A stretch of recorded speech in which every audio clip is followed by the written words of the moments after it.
Text at Broussard. Are we ready? Test, test. Yes, can we start? Yes. The connecting door to the conference room is open. Okay. Bob, are we ready? Flashlight? Okay. Can someone shut the connecting door to the conference room? Got it. Thank you. Thank you. Good morning, Bob. Can you hear me? Good morning. I want to call the Tyler City Council meeting on this May 27th, this teleconference meeting, to order. So with that, we'll have Councilman McGee lead us in prayer and pledge. Thank you. May we bow. Gracious Father, we come before you thanking you for this day. We thank you for opening our eyes to see such a beautiful day. We thank you for your grace and for your mercy that covers us on a daily basis. We thank you for life, health, and strength. We pray for our country during this uncertain time, and we pray for our city and our staff that we may be able to make decisions that are beneficial to our community. We pray for our mayor and our city council, and we pray for all of those that are here today. We pray that you bless them and keep them in your care. In Jesus' name we pray. Amen. Amen. I pledge allegiance to the flag of the United States of America and to the republic for which it stands, one nation, under God, indivisible, with liberty and justice for all. Thank you. I just simply want to bring a little clarification. If you haven't participated in this, hopefully will not be the new norm, teleconference city council meeting, you will see us occasionally look down at our desk, and we're actually looking at video screens that show the same information that you will see either in the council chambers or on your screen at home. So it's not that we're not paying attention. We're getting a closer look at the data that's being presented to us this day. And then also, too, we are prepared for phone calls on items that you may have questions or concerns about. And that number is 903-363-0651. So with that being said, we need to approve the minutes of the April 8th meeting. Do I have a motion? So moved. Second. Okay, I've got a motion by McKellar, a second by McGee. Any discussion? Any changes? Hearing none, call for the vote. All in favor say aye. Aye. Aye. Opposed by nay. Motion carries unanimously. Okay, now we have H1. Who's going to be presenting that?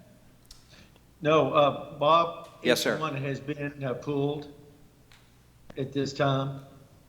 I'm sorry, sir.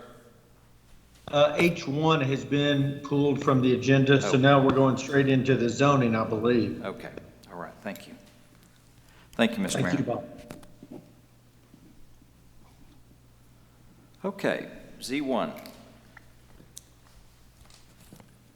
Ms. Heather?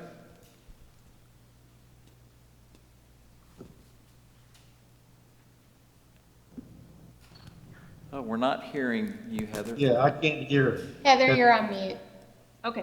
The applicant has asked for this item to be tabled for another 30 days in order to allow them time to submit a plat that corresponds with the development. Okay. Thank you. We'll move on to Z2. Oh, does that require action? Yes. Okay. Do I have a motion to table Z1? Second. Okay. Did you make the motion? I'm sorry. Did you make the motion, or were you? No, I need a motion to table. Motion to table. Okay. I'm sorry. Second. Okay. I've got a motion by McGee, a second by McKellar. Any discussion? All in favor say aye. Aye. Opposed by nay. Motion carries unanimously. Z2.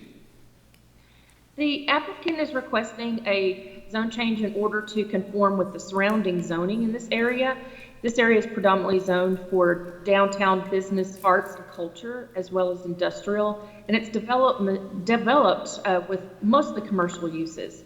You also see a mixture of undeveloped land in this area. The future land use guide is high-density mixed use, and this request is consistent with the future land use guide. And this will also help implement the Tyler First Comprehensive Plan by adopting DBAC, Downtown Business, Arts, and Culture District, in the downtown planning area. Of the 12 notices mailed, 0 were returned in favor and 0 in opposition. And of these, the Planning and Zoning Commission by 7-0 vote recommends approval of this request.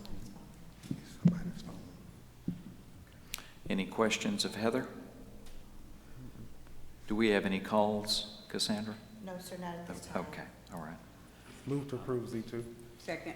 Okay, I've got a motion by McGee, a second by McKellar. Any Mayor further and council? discussion? Yes, sir.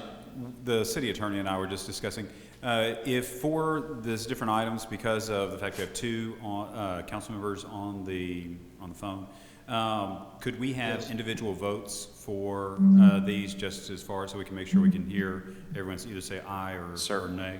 Thank you, sir. Okay, This is the mayor. I vote yes. okay. Councilman Sellers? Councilman McGee? Yes. Councilman McKellar? Yes, yay. And I vote yes. Motion carries. All right, Z3, Heather? Yes, the applicant is requesting a zone change to bring the property into conformance. The area is developed with residential uses as well as zoning for a planned mixed-use district and is undeveloped. This request is consistent with the future land use guide that identifies it as single-family medium-low density. The applicant is wanting to have this property conform with the surrounding zoning, and it doesn't meet the minimum lot or the 1 acre size for the lot as it's zoned in agricultural.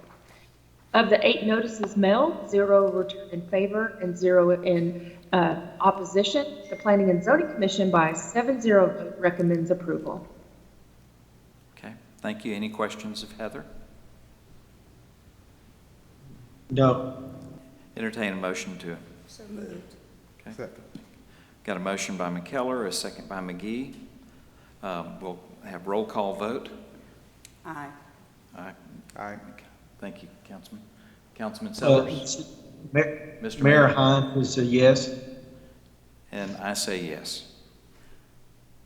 Any opposed? Sir, if you can pause for one moment, Councilman Sellers, your phone line is on mute. If you want to hit *6, then you can record your vote. Thank you, Jennifer.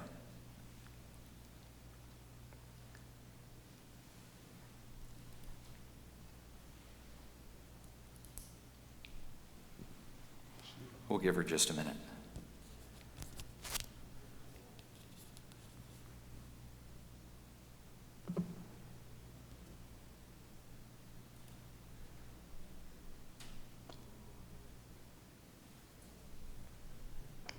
And Councilman Sellers, you're still on mute. I don't think we can hear you through your device. Now we hear you. Maybe.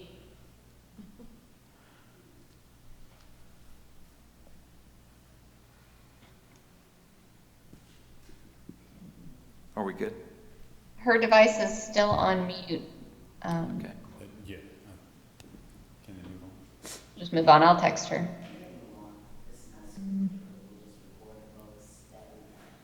All right.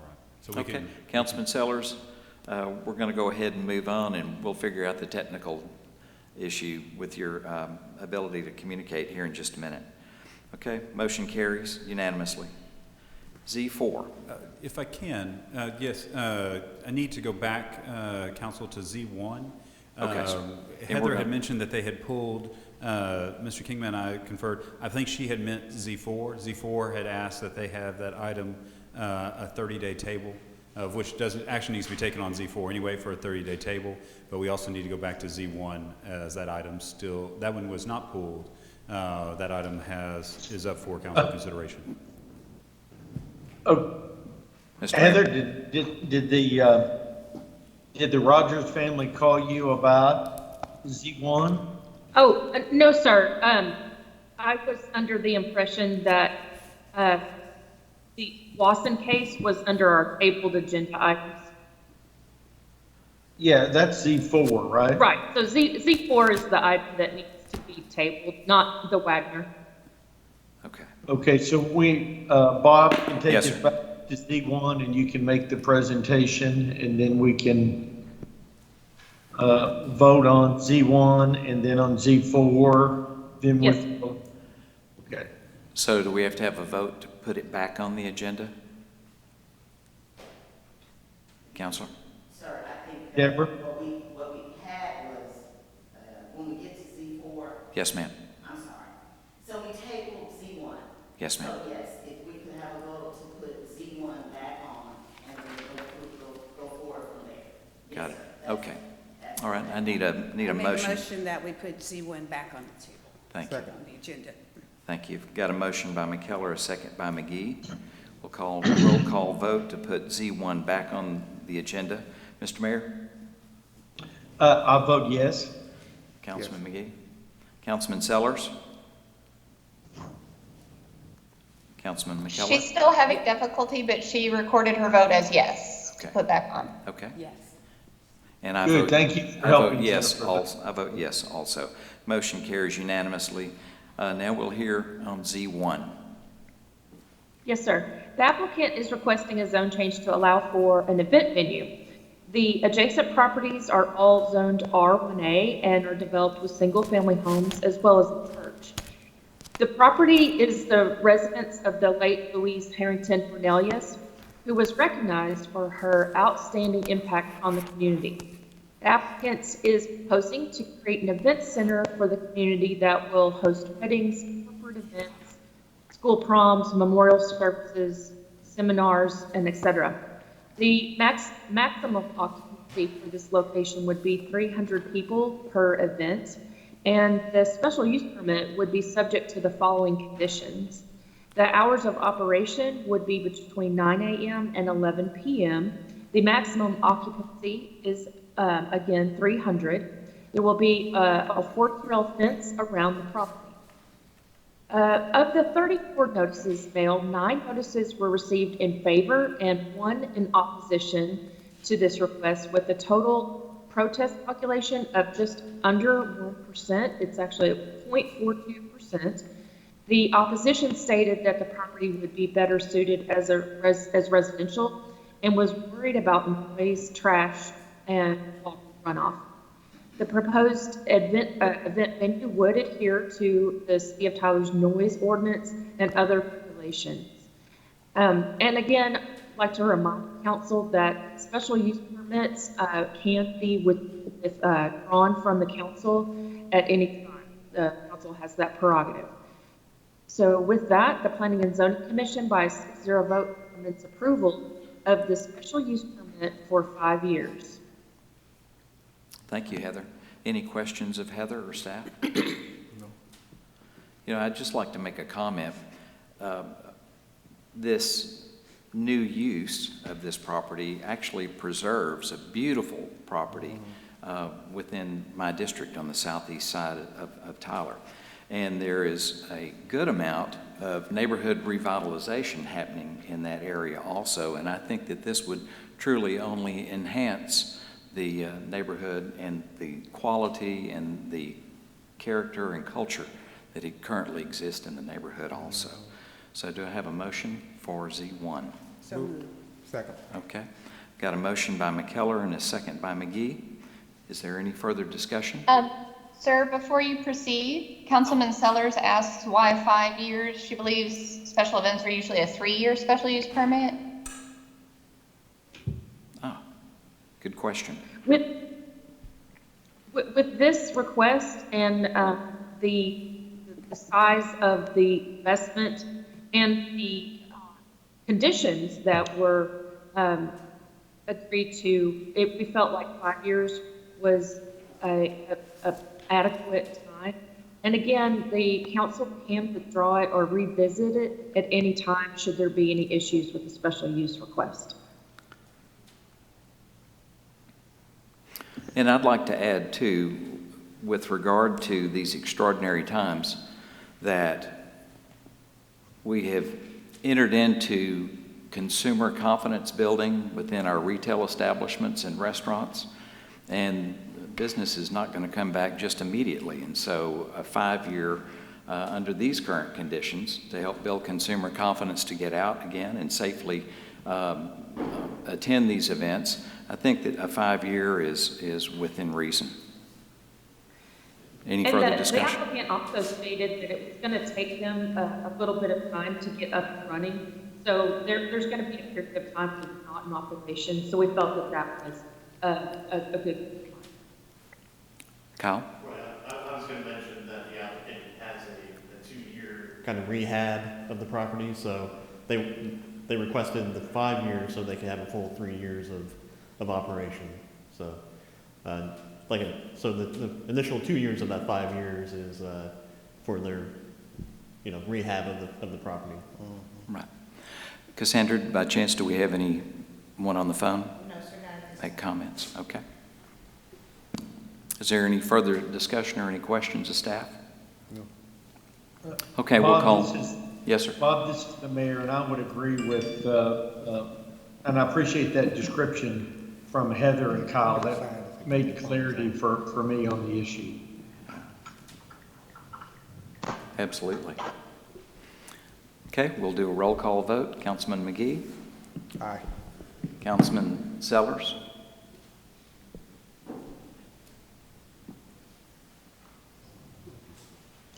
She says she votes yes, if you can take that vote. Thank you, Jennifer.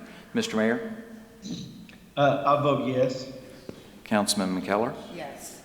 And I vote yes. Motion carries unanimously. Thank you. Now Z4. Okay.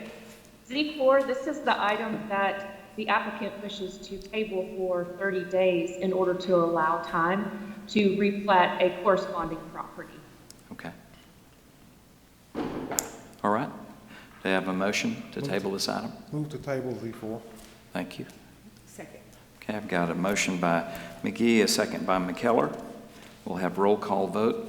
Is there any further discussion? Is there anybody on the phone, Cassandra? No, sir. Thank you, ma'am. Roll call vote. Councilman McGee? Aye. Councilman Sellers?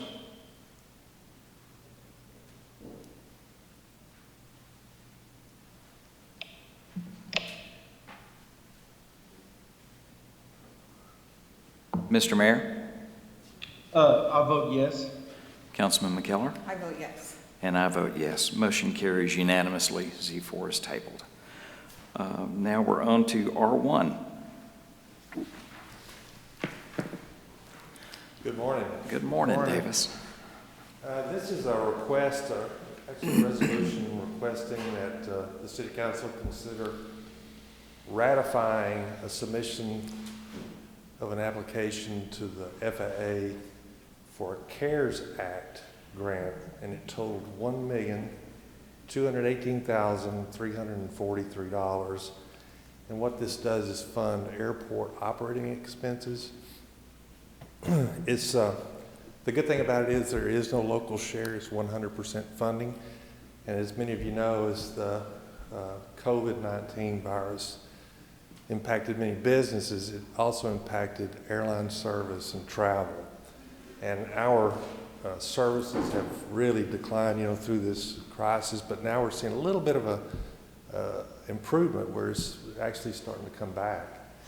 But as a result of this, of the coronavirus, our revenues, and I think revenues at airports worldwide, have seen a tremendous impact. So this grant was really good.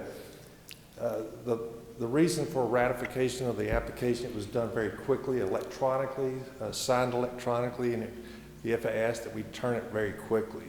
So we're asking your consideration to ratify our application and acceptance of this grant. Any questions of Davis? So moved. Okay, Second. thank you. Okay. So any further discussion? We'll make roll call vote. Councilman McGee? Yes. Councilman Sellers?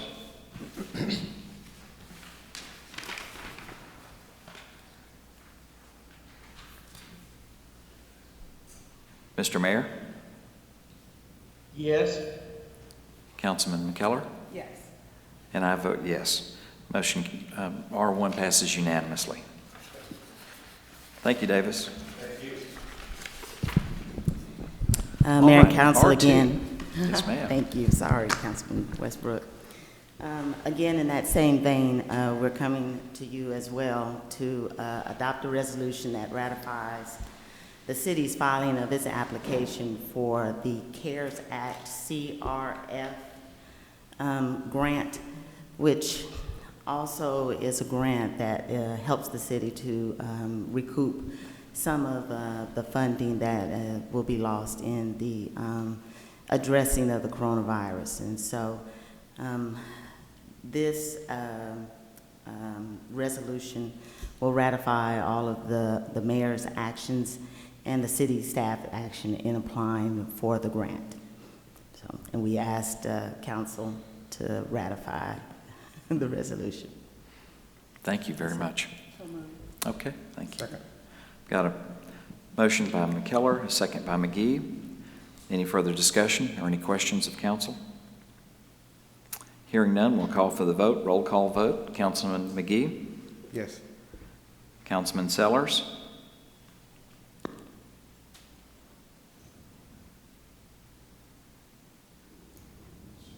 Still having technical problems. Probably so. Mr. Mayor?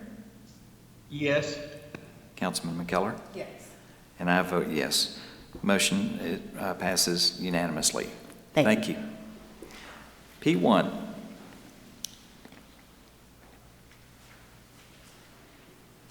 Good morning, Dr. Johnson.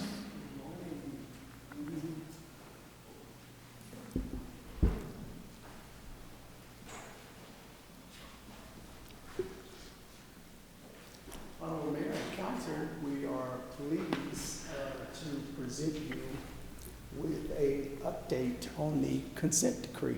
Our plans is to deliver this presentation to you in 15 minutes, no more than 20. And we're pleased to have Mr. Forbes with us, Mr. Moore, Mr. Newhouse, and Hey, Dr. Yes. Johnson? Yes, sir. Jim, would you speak into the microphone? Thank So I you. can hear you. Okay, thank you. Can you hear me now? Yes, I can. Thank you. I was introducing the presenters that are going to be part of this presentation. Mr. Forbes, Mr. Moore, Mr. Newhouse, Mr. Ayer from KSA, and also our newest project engineer, Ms. Curry. So to start this presentation,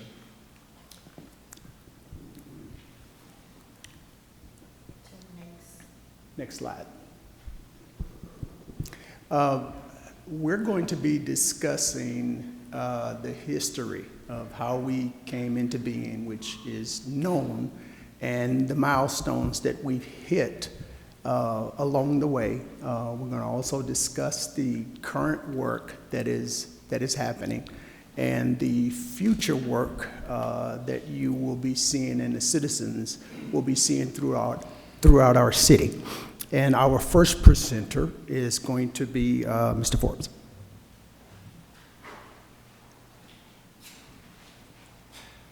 Good morning. Good morning. Thank you, Dr. Johnson. First, I want to give you a little background on your collection system. And we're talking about the wastewater collection system of the city of Tyler. You have about 655 miles of sewer when we started this project. Now we're up to 678 miles. We thought there was about 10,000 manholes in the system. We're up to 11,000 now. So your system's bigger than what anybody anticipated. And if you stretched it end to end, we would be looking at the lines stretched from Tyler to Atlanta, Georgia. Wow. So we've got a 678 miles of sewer that needs to be inspected according to the consent decree. So just remember, Tyler to Atlanta. Wow. Next quick. Unfortunately, much of your system is clay pipe.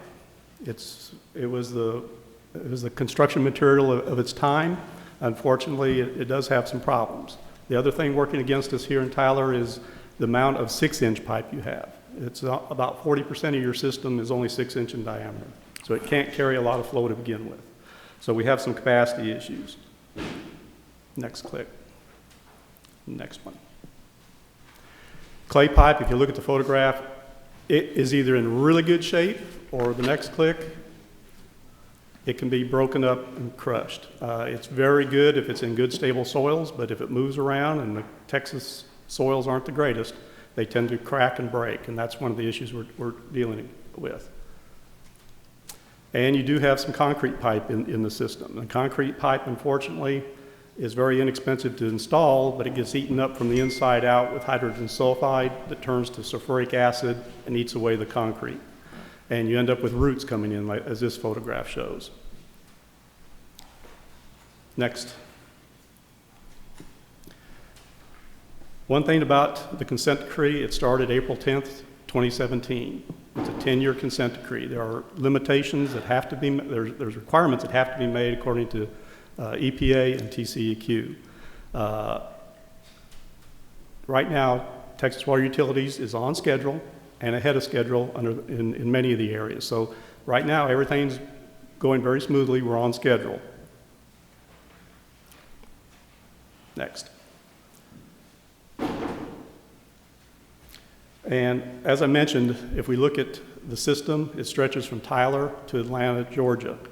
And Councilwoman McKellar, if your job is to inspect this, according to EPA, you start here at City Hall, and by the time you walk to Atlanta, you've checked the system out. And Councilman McGee, once you get to Atlanta, you're not done yet. You just, your other, Councilwoman McKellar's already looked at the system that this TWU owns, but you haven't looked at any of the private sector lines. So you start in Atlanta and start working your way back to Tyler.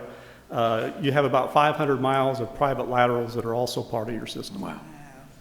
So you can get an idea of the magnitude of the problem. Right now, we're at 72% done with the manhole inspections. So we've made it all the way to Tuscaloosa, Alabama. With the TV inspection, that means every line that has to be cleaned and TV'd, we've made it as far as Vicksburg. And that's ahead of the schedule required by EPA, so we're still on schedule. Next slide. And you can go ahead and start those animations there. These are the reports that have been required by EPA to date. Since April 10th of 2017, we have had to complete a capacity management operation maintenance plan. That was completed and submitted to EPA and approved on time. A fat oil and grease program had to be developed for the city. A sanitary sewer overflow response plan had to be developed. The lift station condition assessment report and remediation plan was completed. The force main error release valve and condition assessment had to be completed. Hydraulic model was updated. We flow monitored the entire system, and now we're calibrating that hydraulic model to determine capacity constraints. That hydraulic model will be calibrated, and those results will be done this coming September. The Group 1 Condition Remedial Measures Plan, all these manholes that were inspected under the first phase, all the lines that were TV'd, we had to come up with a plan to fix the ones that needed to be fixed. And that's the Group 1 work that LAN designed. Group 2 manholes and rehabilitation plan was submitted, and that's the program that KSA is working on right now. The Group 3 work has been completed. It's due at EPA July 1st. So that work is complete ahead of schedule, and it'll be turned into EPA and TCEQ in July. Next slide. Give you an idea of the work that also has been completed, the lift station remediation. We looked at all the lift stations. They've been evaluated. TWU's Mike Norris has taken that on. He's actually making the repairs necessary for the lift stations. The GIS mapping. I can't explain how critical mapping is. You can't manage these systems if you don't know where everything's at. And we're finding stuff every day. New lines, abandoned lines.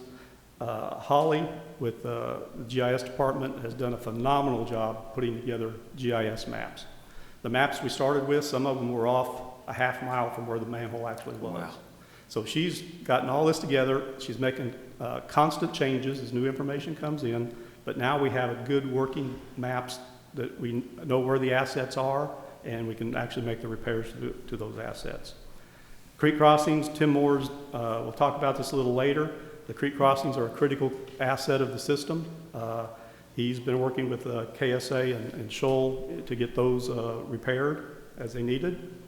The cleaning and TV is a tremendous undertaking. Remember, we have to TV these lines from Atlanta to Tyler, and Paul's coordinating with the contractors to make sure that work's done according to EPA requirements. The Group 1 manhole and mainline rehabilitation is ongoing. It's both Paul and Tiffany are both working with LAN in getting that work completed.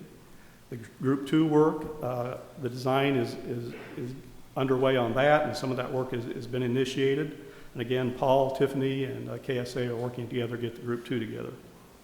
The EPA requires annual reports every year, and Paul has to combine and work with everybody associated with the entire team to put together those annual reports for EPA. I'm going to turn it over to Tim, who's going to talk about some of the areas that he's working on to implement this consent decree. Thank you. Good morning, Council. Good morning. The right-of-way clearing is a vital part of the wastewater collection system. They are used to gain access to the manholes for emergency repairs and for preventive maintenance.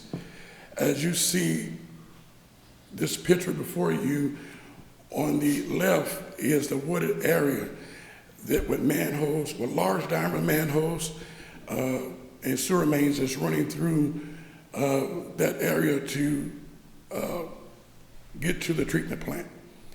On your right is where the right-of-way was cleared, so we can the team can gain access to be able to do preventive maintenance and emergency repairs on those sewer mains in the event it's needed. And I want to thank AE Shure and KSA for putting that together and getting this project cleared. Next slide. Crete Crossings are gravity sewer mains that runs along the creek and across the creek for the community to have sewer service in their community. It also travels that sewer to the treatment plant for processing. In June of 2018, the City of Tyler wastewater collection team began the initial evaluation of the Crete Crossings to develop a plan and a schedule for repairs. After the initial analyzing the sewer mains, there was 438 Crete Crossings that was identified, and 301 was recognized as needing some form of repairs or later to be evaluated. As of May of 2020, we have completed 23 repairs or replaced.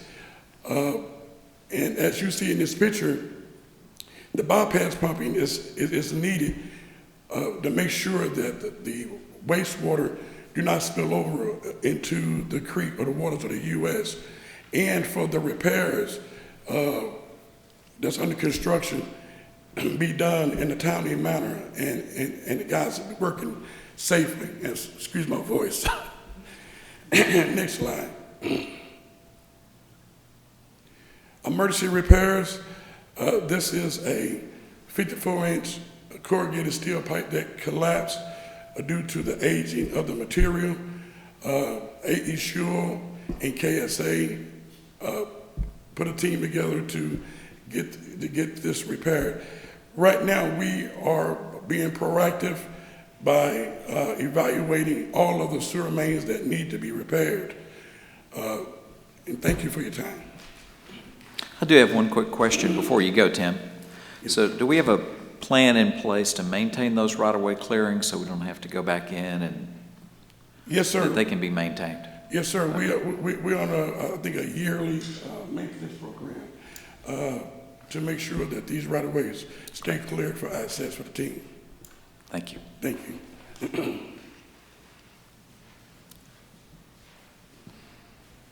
Good morning. Good morning, Paul. How are you? Great, thank you.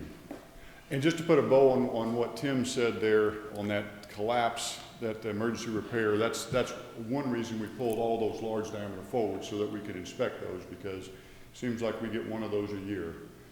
And hopefully we're going to be able to get out ahead of those and prevent those large sanitary sewer overflows. The current work that's been ongoing here has involved a lot of folks. We've got a lot of folks helping the Tyler Water Utilities out, and that little graphic there shows those people. Our Group 1 stuff was a conglomerate, a team of LAN, Adams, and Garber, and they did a good job on Group 1. But we've made the change to work more locally. And thus, Group 2 is being headed by KSA, the local engineering firm that has a tremendous historical knowledge of our system. And generally, when we have a problem or an issue, they can lay their hands on some type of historical drawing and design and get us answers. As an example, we had some manholes that showed to be tied into the system, but based on their help, we determined that they weren't, so we don't need to remediate those. They're part of a separate system. And for the foreseeable future, we hope to maintain that relationship. But we're going to continue to work, obviously, with AE Shoal, LNB, that does our hydraulic modeling. Adams is going to have a hand in the private lateral, which I'll talk about here in a minute. And then we'll just see what contractors continue to work for us. But next slide, please. I wanted to show some examples here of some ongoing work or typical standard work, just so you guys can get a visual of it. We've got some open cut work that's taking place, and that's going to take place in every phase. That's going to always be part of our work because there's just some lines that works best on. Point repairs, we're excavating just a portion of the line, repairing it, patching it, putting in a section. And then we've got a lot of what we're going to call typical manhole work. We've got to raise them to grade, we've got to reseal the ring and covers, and there's an example of what a finished product there looks like. Next slide. We've got some specialty manhole work. You can see an example here of a brick manhole before and after. That's coated, its structural integrity has been restored, and it has been sealed from infiltration and inflows. Next slide. The specialty mainline work that is also ongoing, and we hope to continue to do quite a bit of. We've got an example here of the CIPP, or the cured in place pipe, in which an existing pipe is simply lined with another pipe, and the integrity of that pipe is fully restored. Example there on the right of pipe bursting.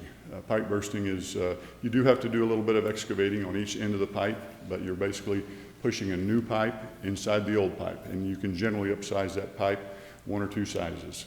And just to give you an example of the cost savings, we're probably doing about 36,000 feet in this phase 1 work for a little over $2 million, and open cut work was about 2,000 feet for about almost 1.7. So there's a huge cost advantage generally for using pipe bursting in these specialty methods.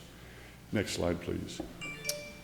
Compliance trends, all this work, next slide. You can see that we've got TV inspection ongoing, and we're on track. And keep clicking through the slide, please. We've got manhole inspections. You can see the trend there. Our unique cleaning, we're way above schedule on that. And our grease trap inspections, we implemented a new fog ordinance and took a little bit of a dip this first year as we worked with people, worked with restaurants, worked with citizens to come into compliance. And the next slide shows the goal of what we're doing here. We want to decrease our sanitary sewer overflows. So we have decreased those tremendously, and we are on track to continue that decrease, although we're starting to flatten out. And that leads us to what I mentioned earlier, the private lateral program. We've got quite a bit of our system, over 500 miles that are considered private laterals that connect the home to our main lines. And smoke testing and investigation has identified repairs that need to take place there. And that will make a huge contribution to reducing infiltration and inflows, which during rain events, we have the most trouble with sanitary sewer overflows because our system takes on a lot of rainwater. So thank you for that. I'll turn it over to Chris to talk about future work. Thanks, Paul. Mayor, Council, good morning. Good morning. Now let's kind of put some, we talk a whole lot about groups and we talk about systems. Now let's kind of bring it close to home here. So where we're going with the Group 2 remediation work, you'll see on this slide what we refer to as our drainage basins. And Drainage Basin 8 is what's shown there. And in Drainage Basin 8, there's going to be about 203 manhole repairs with an estimated remediation cost of $560,000. So kind of give you some landmark about where this is. Kind of just off to the center of that photo, you could see the golf course. You've got Gentry Parkway. So that kind of tells you ballpark where we are. Next slide, please. Basin 15, again, if we jump over just a little bit to the east, we've got 59 manhole repairs that we're doing in Basin 15 in Group 2 at an estimated cost of about $150,000. Next slide, please. And then Basin 13, which is where the majority of the Group 2 pipeline repairs are going to be. And again, you guys can see through where this is in the world. We've got about 541 mainline repairs where there's a whole lot of brick streets. And this is where pipe bursting, trenchless technologies are going to pay off in terms of actually repairing pipe instead of worrying about repairing the street above the pipe. So that's in a nutshell what Group 2 is. You've got manhole repairs in 2 basins and mainline repairs in 1 basin. And so this is where we are today. So as of this month, May 2020, we have begun manhole repairs in Basin 8 and Basin 15. In July of 2020, anticipate us beginning mainline repairs in Basin 13 by open cut methods. Some of these lines we're just not going to be able to do trenchlessly. We're going to have to dig them up. And so we anticipate having to do that, starting that work in July. In September of this year, we anticipate beginning Basin 13 mainline repairs by specialty methods. That'll be your pipe bursting and cured in place pipe that Paul showed in one of the previous slides. And our goal in all of this is by November of 2021, that is a long look, but it's going to be here before you know it, for us to be complete with Group 2 manhole and mainline remediation by November of 2021. Next slide, please. So where we go from here, Mr. Forbes alluded to this at the end of his presentation. Here in July 2020, coming up in 2 months, the Group 3 annual condition remedial measures plan will be submitted to the EPA from the city of Tyler. At the same time, my hope is that during one of the July meetings of council meetings that you guys would be considering a professional service agreement from KSA to do the Group 3 remediation design. And our anticipation is by the end of the 4th quarter of this year that we actually could start doing some Group 3 remedial construction work.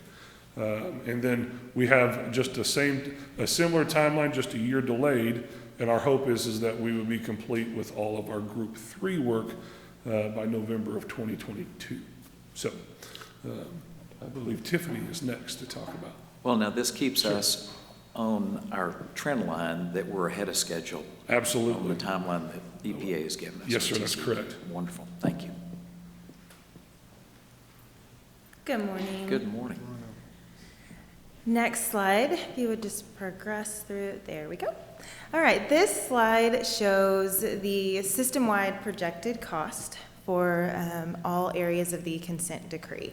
The first section of the table here is the remedial work, which includes the manhole rehabilitation, the mainline work, as well as Crete Crossings and right-of-way work. The second column there is the quantity for each item, followed by the estimated cost, some built-in contingency, and the final column is the all-in total cost for each line item. We are in year 3 of a 10-year program, so in order to derive these estimated projected costs, we looked at the average cost to date and projected that forward. So for the remedial work, we are right at 128 million. And I'll point out that that does include 16 million for the Crete Crossing and right-of-way work that Tim described to you all a little bit earlier today. The next section is the private lateral program. We're starting with basins 8 and 15. We have the highest INI there, followed by the remaining basins. We used the 15% contingency here as well for 1.7 million estimated cost. The final section there is the capacity remedial work that's estimated to come in at less than 110 million. So if you sum all of those up, the total is 241 million for system-wide, all of the consent decree work. And if you would progress forward one slide, you can see the blue box there compares the City of Tyler consent decree program to other programs around the state. Corpus Christi is about 2 times the size of the City of Tyler. Their program is approaching $1 billion right now. San Antonio's consent decree program is $1.2 billion, followed by Houston, which is $2 billion. So 240 million is a lot of money, but we are doing good compared to the other consent decree programs in the area. Next slide, please. We have a few different funding options to date. We have funded the consent decree programs with bond funds right at 2.67%. But the Tyler Water Utility staff has started to look at some additional options that might be able to save some money. The Texas Water Development Board has 2 funding options available to us. The Development Fund, which has a rate very similar to the bond market, and the State Revolving Fund, which has a much lower interest rate, 0.67%, and the potential to save $30 million over the lifetime of these projects. So we have been working to understand their process a little bit more. We had a pre-application meeting just last month with the Texas Water Development Board. And this process, the first step is a project information form, which we are working on right now. Once that project information form is submitted, there is a 2-week public comment waiting period, and then the Texas Water Development Board would extend an invitation to apply. And at that point, the city can decide if we would like to move forward in procuring those funds. Next slide. So we have the entire team here that's available for questions about any portion of the presentation, if you all have them. Ms. Tiffany, I just want to say that it's great to see a beautiful face in the presence of all these gentlemen. It's probably why our fees are down because of you. Thank you. I will take credit for that, sure. Thank you. I'm glad to be here. Beautiful, thank you. I do have a question about the funding piece. Yes, sir. When you go to the Texas Water Development Board, as I was reading over that process over the last couple of days, are there certain projects that qualify for each of the 2 different types of funding through the Texas Water Development Board, or would it be possible to have the majority of our funding take place underneath that lower percentage funding stream? It would be possible for the majority of the remaining work to take place with the alternate funding source. Wow. Okay, thank you. Yes. Any other questions? Okay, thank you. All right, thank you very much. And welcome. Thank you. All right. Thank you, everyone. Sure appreciate your work and input on this. All right, M1.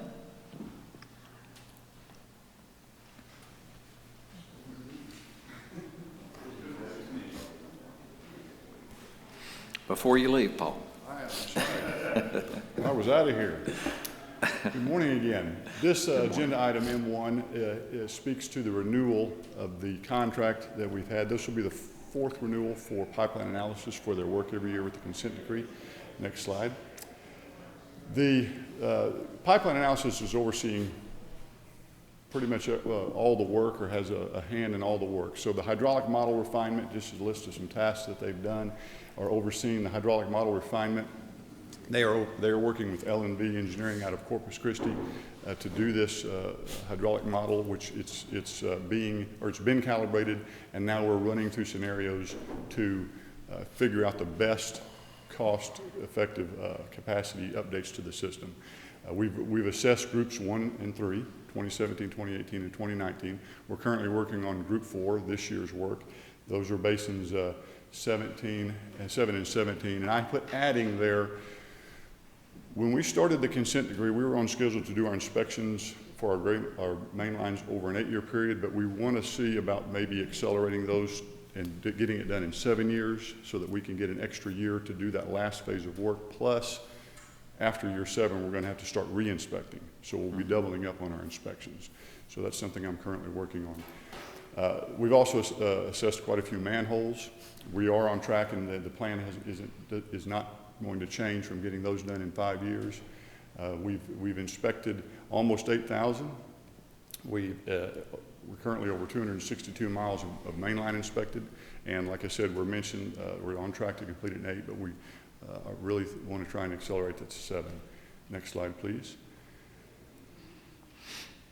The capacity I mentioned, that's a big piece. You saw that cost estimate, and almost half of that money is right now conservatively earmarked for capacity improvements, because there's going to be a lot of large diameter stuff that we'll touch there, and just a whole lot of the system. So that's something that we're really working hard on, and pipeline analysis is leading the charge, again with L&B, to do that. And then of course, we'll get KSA involved and start looking at where and how best to do that as a result of their localized knowledge of the system. So the recommendation here that we have for the council this morning is to authorize the city manager to renew work order 1 with a cost of $1 million per year to be paid out of operating funds. Now, this is similar to the same thing that we have approved in 2 previous years, correct? It is. Okay. The first one was actually 17, so this should be the 4th. This is the 4th renewal. Right. Yes, sir. Okay, thank you, Paul. Any questions of Paul or staff? I'll entertain a motion. Move to approve. Second. Thank you. I've got a motion by McGee, a second by McKellar. We'll perform roll call vote. Is there any further discussion? Okay, Councilman McGee? Yes. Councilman Sellers? If you can give her 1 moment, she's trying to unmute herself. Thank you.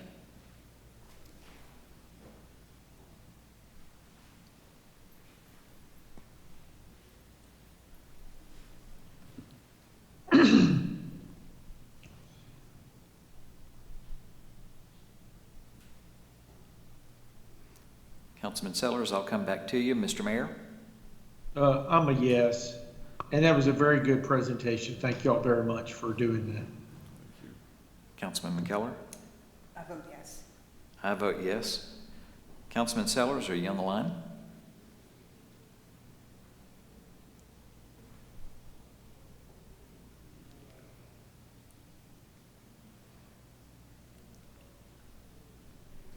Okay. Motion passes unanimously without Councilman Sellers' vote. We'll move on to M2. Thank you, Paul. Honorable Mayor and Council, I did want to formally introduce you to Miss Tiffany Curry.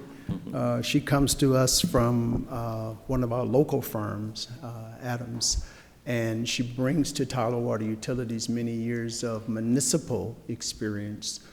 She worked for a few years with North Texas Municipal District.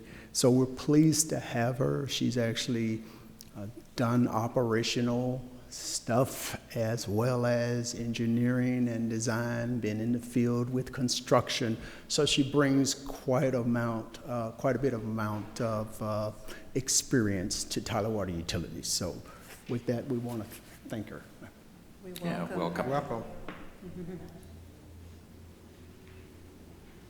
Okay, M2. Good morning, Kedrick. Good morning. Mayor, Council, you have item M2 before you. And this is our second quarter report.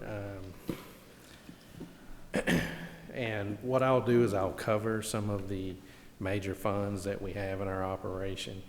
by no means are these all the funds, but these are just the major funds that we have identified. And I'll start out with the general fund, and we'll kind of dive a little bit deeper into the general fund. I know that's probably a major concern of you all. The general fund, we are expecting revenues to be approximately $4 million less than budget. And as you would suspect, a large part of that is sales tax and also fines and penalties. We're expecting those to be down as well. Going back to our sales tax, in this forecast for the remaining months of the fiscal year, we're projecting sales tax to be down about 18.4% for the month of June, July. July through September, we're projecting about almost 22% down. However, I might add that we were initially thinking for the month of May, we were going to be down approximately 13%, and we came in at about 7.6%. So these projections probably are a little conservative. We're hoping that we're going to beat the projections that we have, and we'll tweak those projections as the months transpire. In the sales tax category, as you might suspect, when you compare our most recent month collection, May, to the same month last fiscal year, our largest decline was in our food and accommodations category. And our second largest decline was in the retail category, and in the third largest decline was in the ag and mining category. Back to our food and accommodations category, it was actually a 32% decline, which equates to about $163,000 less than the prior fiscal year. So some of the things that we'll move on to some of our expenditures, some of the things that we're doing. We're projecting expenditures to be about a little over $3 million less than budget. And we're getting through that through forecast in our departments. Also, we're eliminating transfers to other funds that the general fund normally transfer money to. That's how we get to the $3 million. We're eliminating a transfer to our general capital projects fund, and that transfer equates to about a $212,000 reduction that we're no longer gonna make. And we're delaying some projects over in the general capital projects fund, some of our sidewalk projects and our downtown parking meters. If our revenues come in better than we expect, then we can look at adding those projects back. Also, the departments have done a great job of absorbing the raise that we gave for the current fiscal year of approximately 2.5%. And we'd initially budgeted for those raises to be paid out of the productivity fund. And because the departments are absorbing them, we no longer have to make that transfer. So we're projecting about a $437,000 savings by the departments being able to absorb those pay raises. Also, I was very relieved at prior agenda item that Davis had. I was very relieved to see some of the CARE funding come through. And we've got that with the airport, which is a different fund we'll cover later on. But also there were some CARE dollars for transit as well. And the general fund typically matches on the local portion for our transit grant. And we get projected about a $437,000 savings that we may have by not having to make that local match. The CARE funds will take the place of that. $371,000, I'm sorry about that. Also, our property and facility fund, we're looking at eliminating the transfer there, a little over $100,000. We have a little bit of fund balance in that fund. There were some roof projects that we're just kind of holding off on doing those currently. They're not leaking or anything like that, but we're just kind of waiting to see how we end the fiscal year. And we may be able to do those projects as the funds look better. So. Also, the technology fund, we're reducing the transfer there of approximately $150,000. They have a fund balance there that can absorb that, so that'll help the general fund out as well. Also, we currently have about 14 frozen positions, and we're daily looking at different positions to see if we can even free some further positions. And approximately about $180,000 on savings there for the remainder of the year on those frozen positions. Many of those are already built into the forecast. There are a few of them that we have identified just this week, so that will help improve our forecast as well. So anyway, that is kind of the major outlook of our general fund. If y'all don't have any questions, I'll move on to the next fund. I do have one quick question. Yes, sir. Even though it's a fairly small amount when you start looking at the shortfall, revenue shortfall, but in the technology fund, since we're depending so heavily on technology, what actually is going to be the impact on our technology? Is it in hardware? Is it in staff? Is it a combination? It's largely going to be just over on the technology purchases side. Benny's real great at negotiating lower prices on items. There's some items that he's been creative to figure out a different solution for as far as those purchases. So we're looking at, there shouldn't be any major impacts to service technology-wise. He typically kind of builds a little bit of a fund balance every year. Okay. And so we're just pretty much using it at this point in time. Hopefully this won't stay the new norm. Exactly. But in the event that it does happen to come back upon us, then in cases like we're experiencing today with Councilman Sellers, I'd like to make sure that we do have the technology in place to be able to definitely communicate. Yeah, okay, thank you. And Kedrick, if I can, and council. Yes, sir. And so also, we have 2 contracts where we're also providing IT services for the city of White House and Jacksonville, if I remember correctly. So for staffing-wise, we'll continue for IT staffing to make sure we try to keep those positions filled. The thing that I know that just kind of internally we've discussed there has been for especially next fiscal year, some software either upgrades or conversions that we had been anticipated, some of which were going to be pretty major. So those are things that we all look at, especially as we're developing the budget, if those need to be postponed or if we'll be able to move forward with those or not. Okay. Any questions for Kedrick? And if I may add on the technology fund, this is just a forecast. If our sales tax revenues do better than what we're forecasting at this point in time, we can go back and look at those transfers, and maybe some of them we don't do. So this is not anything written in stone here. This is very flexible, and we can change anything in this depending on what our revenues do. Okay, thank you. Okay. So I'll move on to water utilities if there's no other questions. Water utilities, we're expecting revenues to be approximately $461,000 less than budget. Expenses are expected to be about $870,000 less than budget. Solid waste is our next fund. We're expecting revenues to be about $560,000 greater than budget, and expenses we're expecting to be about $340,000 greater than budget. We've had some, due to some of our activity, our landfill disposal cost is up. Also, we're still waiting on those trucks to be delivered to take care of some of our maintenance issues. So that is a large portion of that.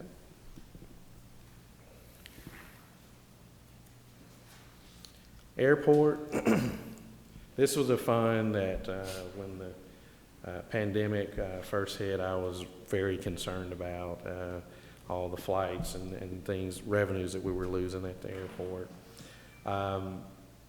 And thankfully, the CARES grant came through, so this fund will be okay. We're expecting revenues to be about $381,000 greater than budget. We're able to go back to January and draw down, get grant reimbursement for expenditures that we've had from January forward. So we're actually going to increase our fund balance there. Also, expenditures are expected to be about $147,000 less than expected. Development services, revenues are expected to be about $142,000 less than expected. Expenses are expected to be about $21,000 less than expected. HOT fund, this is another fund that's a major concern. We're expecting revenues to be $1.27 million less than expected. Currently, we have forecast May, June, and July to be a 60% decline, and August and September 50% decline. The most recent month, collections, was a 50% decline, and that was kind of the basis of our projection. And we'll definitely tweak those as we see the revenues get better in that fund. Expenditures are expected to be about $371,000 less than budget. So that concludes my report. If you have any questions, I would be glad to answer those. Any questions of Keetrick? Mr. Mayor? Councilman Sellers? No, I don't. Go ahead, Linda. Thank you, sir. I don't have any questions. I don't have any questions either. I just think that it's something that once this coming sales tax numbers come out and the hotel occupancy tax numbers come out in this coming month, will tell us a lot about where we're headed until the end of the year. Yes, sir. So I will make a motion to approve M2. Do you have a second? Second. Okay, I've got a, thank you. I've got a motion by the mayor and a second by Councilman McGee. Any further discussion? We'll do roll call vote. Councilman McGee? Yes. Councilman Sellers? Yes. Mr. Mayor? Yes. Councilman McKellar? Yes. And I vote yes also. The vote is unanimous. Motion passes. Thank you, Keith. Thank you. M3. Hello, Russ. Good morning, Mayor, Council.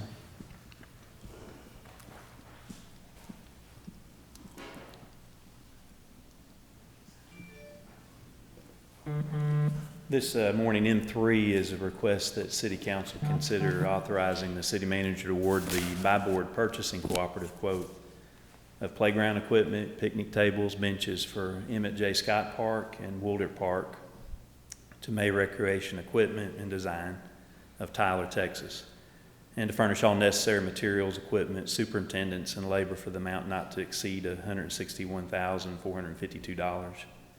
And this is as a reminder of Park of opening the bid. The last council for Emmett was a fast-paced bid to utilize the block grant money that became available, and as part of that we went through this process. And this is the second phase of the purchasing of the playground equipment. One of the things they are doing is an update. They've already started their steamrolling because they know they've got a timetable. And they're already pouring the full-size, not pouring it, but preparing the full-size basketball court. And because that park was heavily used, especially with basketball in that area. Some of the items that, as you can see, we did go out to the community. One of the things we realize is every district loves their district and loves their city. And even with Councilman McKellar, you know, her and I have met quite a few times and talked about things, the needs in the park. And this was something we did put out because of COVID, we put this out as a vote we wanted the community, especially in her district, to give us what they wanted, what their thoughts were. We picked 4 equally priced pieces of equipment. They're within $5,000 of each other as far as the highest to the lowest in price. And the quality, we're looking at 20-year life expectancies, as most of the parks equipment anywhere in the city, you'll find that around 20. If you buy any less, then you're not getting what you need. Right. And one of the additionals, and the fact was, is we put this 4 votes out, and the next slide will show you a percentage of, well, that's the full one that they did choose. But the number 3 and number 4 were the closest, within 9 votes of each other. So they were pretty well spread out. But if you go back to that second slide, right, the number 3 there, that one is the overall one that was picked by the community. I do not know what part of the community, because we did this through all our media type of outlets that we have available to us, even through the news release. And so we just asked that our youth be the ones to help be a part of this, because normally we would go out into the community and set up a visitation with the community, have a set time to meet.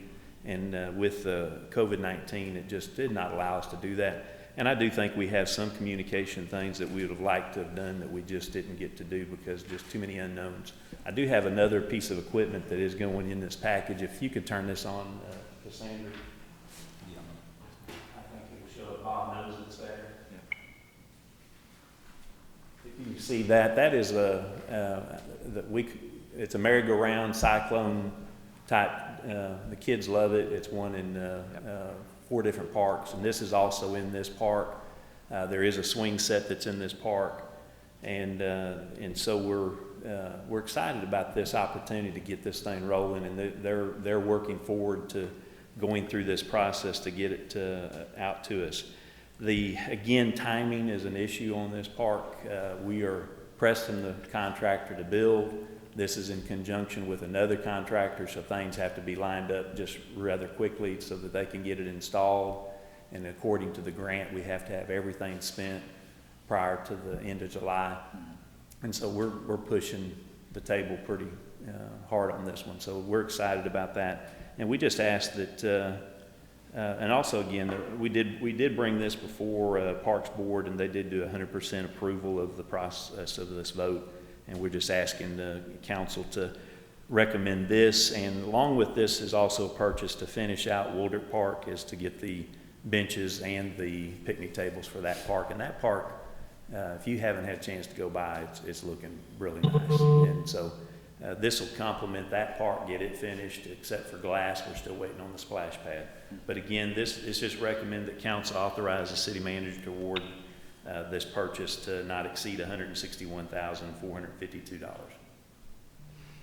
Any questions for us? Any comments? I have just a couple. Yes, ma'am. First, I want to commend you and Parks for this great work. I'm really excited about this park. I did go by to visit Woodard Park to look at that particular unit that's already there. And I think I mentioned in the last council that I was just a little concerned about the fact that the units are so close to each other, which puts the children really close to each other. Having owned a school for 20 years, I understand these units. And the reason why, and I respect the vote of the people who did vote, but I looked at the other units and they're more spread out. They actually have the same thing in all of the units, basically, except the dimensions of the others, the larger ones, spread out more, which would not put the children so close to each other, considering COVID and how things are right now. That was my only concern with that. Well, I'm really excited about the renewed interest, and I commend council and the mayor for funding our park improvements to the level that we have this last year. How timely has that been, for goodness sakes, especially these extraordinary times. Right. So anyhow, great project. It creates great pride in the community as well. So Councilman McKellar, do I have a motion? Well, I will offer a motion, but I still want to see if the color scheme comes in, because I think that's probably why people really look at the red, white, and the blue, because those are primary colors that children, it Right. grabs their attention, even grabs our attention as senior people. I'm going to offer a motion, but I would like to see if I can add something within this motion to approve, but also for us to take a look at the larger units and see if we can get those in the primary colors as well. That's my motion. Okay, do I have a second? Second. Got a motion by Councilman McKellar, a second by McGee. We'll do a roll call vote, but first, are there any other discussion? I need to clarify that as Yes, far sir. as how are we talking about any of those units available? I just need to know how to tell staff to move forward with that motion. Could you put them back up so that we can dialogue a little bit more on them? Go back to the first, or the number 2 slide, that one right there. Okay, number 2, and actually even probably number 4 would be a good one, because there's more dimensions, it's more spread out compared to number 3, which is actually the children would be on top of each other when they're playing. So it actually has the same units, everything that you see in 3, you actually see in the others, except they're wide, they're more spread out. The units are not on top of each other. So I'd like to find out if we have those units in the number 3 color, the primary colors. And we can seek that out, I just need to And if the understand- price is not that much difference. They're within 5,000. I could not tell you exactly which one is the more expensive, but it could be an additional $5,000 or $6,000 more, because they were all comparably priced. So. About the same Yes, ma'am. price. So I would offer a motion to add to the fact that I'd like to get more information about the colors, and then if the price. And by pricing, I can adjust, maybe pulling a bench or something out just to make the dollar amount work for right now, and then we can come back and visit. All right. Okay, we've got a motion. Now, this, Yes, sir. yeah, this is, Mayor, I kind of want a clarification. I know this is required to be on a fast track because of the community block grant development funds. So what kind of time period are we looking at on having to make a decision so we move forward very quickly? I believe that's the time constraint is of importance. Is that correct? Yes, sir, and if the color choices, we just need to get with the salesman, and we need to do that today or tomorrow, that way he can initiate what you decide in that regard.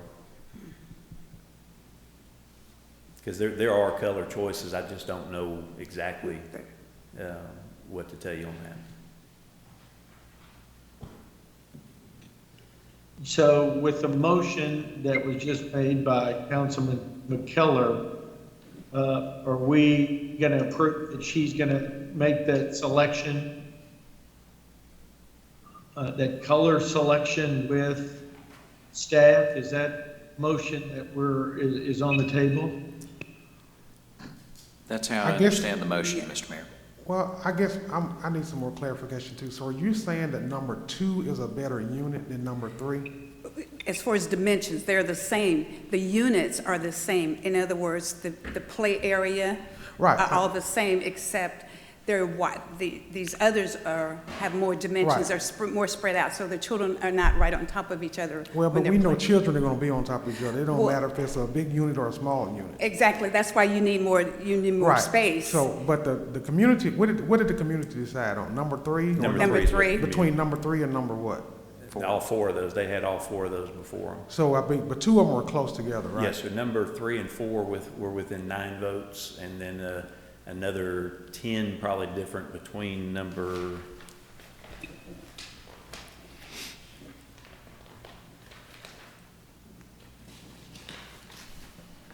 135 would be number 2. It was the second, or be in 3rd place technically. Okay. So these parks are unsupervised anyway. Right, So I if you understand. give children more space, Right, I understand that, but we put it out to the community for them to decide, and understand. then, so if we put it out to them to decide, and then we come back and decide, well, we're gonna do something different. So we need to just, you know, I'm just saying, I understand your concern, but as well, we're on a time, I think we're on a time limit as far as getting this approved. So we need to decide if we're gonna go with number 2 and then just change the color, or go with number 3 as the community has decided. Because number 2 is the way it's set up, it is a wider unit with more space. So we need to decide if we're gonna go with what the community decided, or go with another unit in the same color. And I would, in respect to what you're seeing on picture, you would need to get a direct diagram of spacing out, because what you're seeing. I've seen these units. Yeah, that one, number 2, I think is very similar to the one that is at Woolder right now. I'd have to go back, but it's very similar. And that's what I'm saying, the units are all the same. In other words, the play area that's involved in these units are all the same, except the 2 and 4 have more dimensions. No, I understand. So since 3 and 4 were the top 2 vote getters, could we state that the decision's really either to go with 3 or 4? And then we could still honor the decision by the community. What was the vote on 2? Vote was 135. It was number 3 in the overall poll, or third place. You had 89 votes for number 1, 135 for number 2, 144 for number 4, and number 3 was 153. Okay. With a total of 521 participants. And what did the Parks Board, how did the Parks Board? They were 100% as far as backing the number 3 purchase. Okay.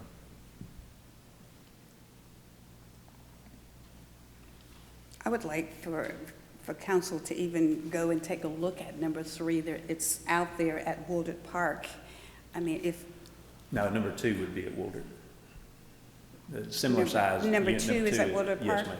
Okay, it looked a lot smaller. So due to the time constraints that we have, Councilman, I think that our decision needs to be made today in order to give the Parks Board, or give Parks an opportunity to be able to get the equipment ordered and meet that timeline to be able to get those funds. And when is the deadline for the funds? The July 31st, but we have to have it expended, delivered, because they have to come out and take pictures as part of the, Renessa could ask, if she's available, she could speak on the time frame things. Good morning, Mayor and Council. Good morning. The money has to be expended by July the 31st, so that means that the items need to be ordered immediately so that we will have the time to set and put in to install. If we don't spend the money by the 31st, then... we don't get it. Right. Yeah, so this is Mayor Hines again. So if we went with the public choice, and are you wanting to modify the color? No, the color is fine, it's just the size, the unit, it's not the color. Yeah, primary, children like primary colors. I even like primary colors, as I said, have worked and owned a school for 20 years. I know that the kids like those primary colors. And my question was, if the other unit that was larger came in the primary colors. And once again, I respect votes, and I respect the fact that most of the votes went to number 3, but I wanted to find out if those people who voted, if they thought about that, or if they have been involved in working in schools and with parks and equipment and children. Well, the Parks Board actually voted as well. I understand that. Right, yeah. I So do. I think we just need to, I know we just need to, I don't want to lose the money. That's all I'm saying. So if we got to make a decision, we need to go ahead and make the decision. Yeah, and I don't want us to lose the money as well, obviously. Well, that's why I think that we could make the decision between 3 and 4, because they were the top 2 vote getters, and we could make that decision today. And we could justify the decision to go with playground number 4, just simply based on that social distancing within the park. How's I make that? a motion that we accept number 4 and put it in the primary colors if in fact that. Excuse me, I think that what we need to do is if you'll rescind your original motion. Okay. I rescind. Okay. The and original now comment. make a new motion for. And now make a new motion that we accept number 4 because it has more dimensions and even if in the fact that we could get it in the primary colors. Do I have a second? Second. Thank you. Got a motion by Councilman McKellar and a second by McGee. Any further discussion? Yeah, just one other clarification. So Yes, sir. if they choose, Councilman McKellar would like number 4, if it does not come in the primary colors, and hopefully it will, if not, it will still be as pictured. Those are still good colors. Yes, The sir. greens and the blues are good colors as well. Okay, so in other words, we'll try to get primary colors, but if not, then you'll be okay with the colors on number 4. Yes, sir. Okay. Okay. We'll have a roll call vote. Councilman McGee? Yes. Councilman Sellers? Yes. Mr. Mayor? Yes. I'll vote yes as well. Councilman McKellar? I'll vote yes, and I say thank you to Pro Tem and Mayor and the council. And I vote yes, also making it unanimous. M3 passes. Thank you, John. Russ. Yes, Thank you for your hard work. Thank you. All right. Ms. Cassandra, board appointments, B1. Back in July 24, 2019, City Council considered adopting an ordinance amending Tyler City Code Chapter 1 to create a Tyler Main Street Board and to establish the Main Street Board as a periodic board. And when the board was created, it was suggested that the board shall be composed of 7 regular voting members who shall serve without compensation and who shall be appointed by the City Council. The City Council shall include 2 Heart of Tyler board members. The remaining 5 regular voting members may include, but not are limited to, residents of downtown Tyler, business owners in downtown Tyler, property owners and/or individuals who share an interest in the preservation, revitalization, and development of downtown Tyler. And so due to a vacancy on the board, I am requesting that the City Council consider a member to the Main Street Board and appointing a chair. Okay. So I did place in front of you, your chair there, LaToya Young submitted her application, and also the board has recommended Stan Anderson as the chair. Okay.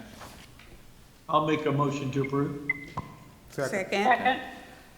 Okay, I've got a motion by the mayor, a second by Councilman Sellers. Any further discussion? Okay, we'll do roll call vote. Councilman McGee? Yes. Councilman Sellers? Yes. Mr. Mayor? Yes. Councilman McKellar? Vote yes. And I vote yes, also making it unanimous. Thank you. Next, we have the consent agenda. Are there any items that council would like to pull for further discussion? If not, I'll entertain a motion. I'll move to approve the consent agenda. Second. Thank you, Mr. Mayor, and thank you, Councilman Sellers. I've got a motion by the mayor and a second by Councilman Sellers. Any further discussion? We'll have a roll call vote. Councilman McGee? Yes. Councilman Sellers? Yes. Mr. Mayor? Yes. Councilman McKellar? I vote yes. And I vote yes, also making it unanimous. And now for City Manager's report. Thank you, Mayor, Mayor Pro Tem, Council. A few items of note for your knowledge and for the community. The Parks and Recreation Department is continuing to utilize the governor's guidelines on athletic events and will open for practices beginning on May 31st and allow for games to begin on June 15th. Although summer camps are being allowed to be open, we are not opening our summer camps at this time. The summer camp at the Glass Center, we feel would cause issues with the amount of people that are allowed in the facility, plus as we start to reopen it, for people to come in and be able to regularly work out. But we do have breakfast and lunch feeding of our youth with volunteers and current staff that we are looking to make sure to continue. Part of some of the CARES Act funds that y'all provided to approve today, especially with the CRF, we're looking to utilize those to make sure this program can continue. A couple of other pieces of note as we continue our reopening. The library will be opening on June 1st to its doors to the public. You can currently continue to do the ordering and having it delivered to your car, but we'll be opening the library for people to be able to come in and utilize it on June 1st. And on Lake Tyler, we're still working on Lake Tyler for some of the different events that people ask about. That's when we're trying to look for Texas Parks and Wildlife for guidance they have, as people have asked about fishing tournaments and other major events out there that we have asked them to hold off on or postpone until we have better guidance on how best to utilize those facilities. Construction continues around the city. You've seen as far as Sun Forest Park with the concrete deck has been poured around there. And there's still a little bit of lower level work that's being done and some fencing and cleanup that's going on, but that's looking to be open in June. And we'll have special as far as rules to be able to kind of get people in. We had talked quite a bit about, do we go ahead and cancel this summer's swim season or not? And because especially with this facility and the amount of investment we've made into it, we want to get it open, we want to get it back to open to the public, but still trying to honor social distancing where appropriate. In our capital improvement program of note, we have the MLK Boulevard Corridor Enhancement Project has completed sidewalks from Broadway to North Moore Street, and the storm sewer improvements at the intersection of MLK and North Parkdale Drive are now underway. The Courtney Miller Drainage Project has been completed. The Cambridge Road Improvement Project is going through a condemnation procedure for right-of-way acquisition for the remaining property, and base repairs for asphalt streets in Irish Meadows are underway. We learned that for the Legacy Trails Phase 2 grant application, which you, the council, made some amendments to in May, that because of those amendments that you made in that grant application to change the scope of the project, we may have been successful in getting the project approved by TxDOT for funding. The Texas Department of Transportation's Public Transportation Division has identified the Legacy Trails extension to be included for funding on conditional projects list for anticipated fiscal year 21-22 transportation alternative set-aside grants. They will recommend our project to the Texas Transportation Committee when funding becomes available with this. And just as a reminder on this is a project that would take Legacy Trails from essentially from Old Jacksonville Highway and Loop 323 up to curve around and go all the way to the Rose Center and into that area. So this is a major as far as addition that we're excited about, and we'll continue to push to make sure that we can get that a full approval when the Texas Transportation Commission makes their decisions. Oh, thank you, ma'am. And then my final piece of note has been just about Governor Abbott yesterday issued a proclamation where he's expanded additional services and activities that can open under Phase 2. This includes as far as water parks, recreational sports programs for adults, driver education programs, and food court dining areas within shopping malls. They can begin operations with limited occupancy or regulations. And this is on beginning Friday, May 29th, this Friday. Water parks can open, but limit their occupancy to 25% of normal operating limits. And then some of the other programs. We advise our community and citizens to take a look at, as far as these regularly come out. I think the governor's actually having a press conference this afternoon as well, just to be able to know kind of what is the extent of opening that the state is pursuing and allowing, and we are working to make sure that those get honored and recognized. Any questions of council? No, thank you. All right, thank you all. All right, Counselor, will we have executive session today? No executive session. With that, I'll entertain a motion to adjourn. So moved. Second. All in favor? All in favor, say aye. We are adjourned. Thank you. Bob, you did a great job. Thank you. Thank you, Mr. Mayor. Yes, Bob, Appreciate it. Thank you. Thank you, Council.